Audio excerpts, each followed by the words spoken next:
Credit has become a major concern for all consumers in today's economy. Your credit scores can mean thousands of dollars saved or paid. They can impact your insurance rates, whether or not you get a job, whether or not you can send your kids to college, and pulling your credit will soon become a part of the admission process at your local hospital. The strength of your credit scores has never been more important. My name is Linda Ferrari, and I am a leading nationwide expert on credit scoring, author of The Big Score, Getting It and Keeping It, and president of Credit Resource Corporation. I have personally dug into more than 14,500 credit reports, which has given me invaluable insight into how the scoring system works. And now, in this 10-part video series, I'm going to share my signature 10-step strategy called the Big Score Take Action Plan, a process that is designed to help you protect and improve your credit during a hostile credit environment. You've received this video from a professional that cares about your financial future and your well-being. And the bottom line is that if you follow this Take Action Plan, you are guaranteed to have better control of your financial future by not only knowing your credit score, but also having control of it. So let's get started with step one of my signature Big Score Take Action Plan, setting your score goal. The first step toward the success of any Take Action Plan is to define your goals. So in my business and when I'm speaking, I have this process where I'll ask my clients to write down what their specific purpose would be for having strong credit. And I want to share the top 5 responses that I commonly get with you. The first is always to live the American dream by being able to purchase a new home and at affordable rates. And usually the second most common reason is about being able to send their kids to college so that they can have unlimited potential to chase their own dreams someday. And I even had one client go so far as to say sending his kids to college so that they would be able to support him in his old age. Well, another good reason that I hear all the time is to refinance their existing home or auto loan so that they can reduce their monthly obligations, which will ultimately free up cash to make day-to-day life easier, or to lower their interest rates on all of their accounts so that they can save more money for retirement.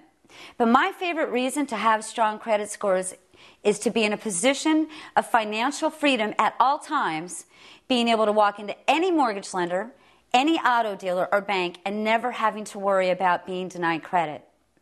Now, these are great reasons, but they all have one thing in common. They all require strong credit scores. So although these reasons do create a good start, in my experience of coaching and motivating thousands of individuals to commit to a credit improvement plan, I have found that setting their ultimate score goal is what creates their desire to succeed. So I make sure that all of my clients have all of the information that they need to be realistic in setting their score goal. And once they plant that number in their minds, there is little that can stand in the way of their success. Because with knowledge and the right advice, getting and maintaining excellent credit scores is possible for everyone.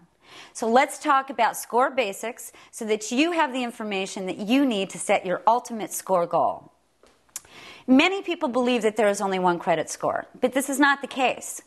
Every individual has 3 credit scores that are used by both lending and non-lending industries, and these scores are generated from the data that is stored about your credit history at the 3 credit bureaus, Experian, Equifax, and TransUnion. Now, all 3 scores are important because you never know which score the creditor will use to approve your application. For example, in the mortgage lending industry, the middle score is used. Not the average of the 3, but the exact middle score. And in the instance of a joint mortgage application, the lender will usually use the lower of the 2 middle scores. All other creditors can use any one of the 3, so it's important to keep all 3 scores as high as possible. The next thing you need to know is the true range for credit scores. FICO scores range from 300 to 850, period.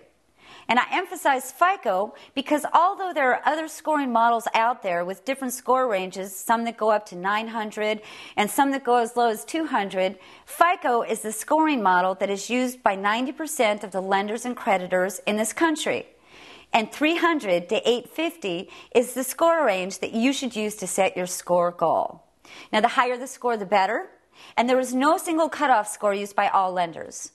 So when you go to a mortgage lender, they will be looking for different criteria than, let's say, an auto lender. Again, making it important to keep all 3 scores as high as possible. Now, in order to set your score goal, you need to know what is considered to be a good score, right?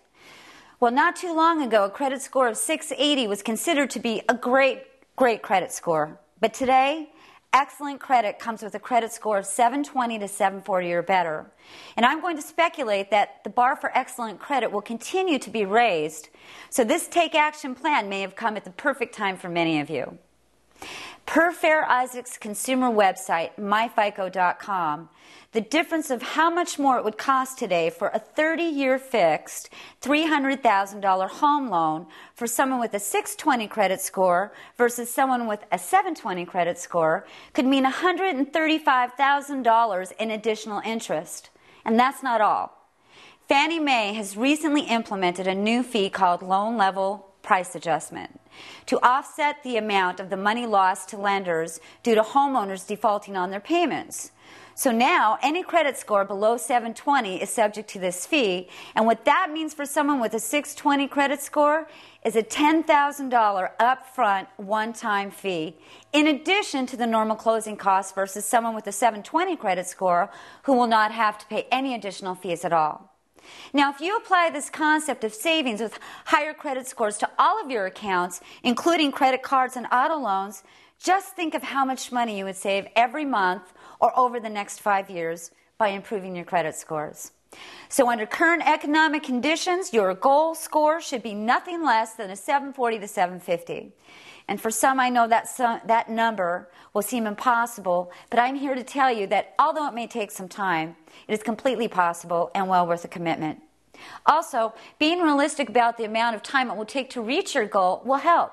If you have credit scores below 620, then allow at least 6 to 12 months to start seeing substantial improvement in your credit scores. But if your credit challenges are basic, which includes general cleanup, credit card balance issues, or not having enough credit, then all you need is 3 to 6 months. Either way, remember, every feat, small or large, deserves appreciation. And that one point can save you thousands of dollars, which could change your life for the better. Thanks for tuning in to today's session of the Big Score Take Action Plan.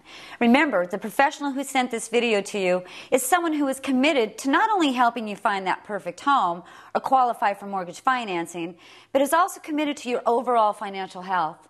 And credit is a big part of that, more than ever before.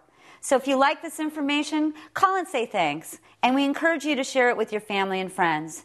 You can also visit my site at creditresourcecorp.com to learn more about credit score improvement and to order your own copy of my book, The Big Score, Getting It and Keeping It. This is Linda Ferrari saying bye for now, and remember, it's never too late to take action.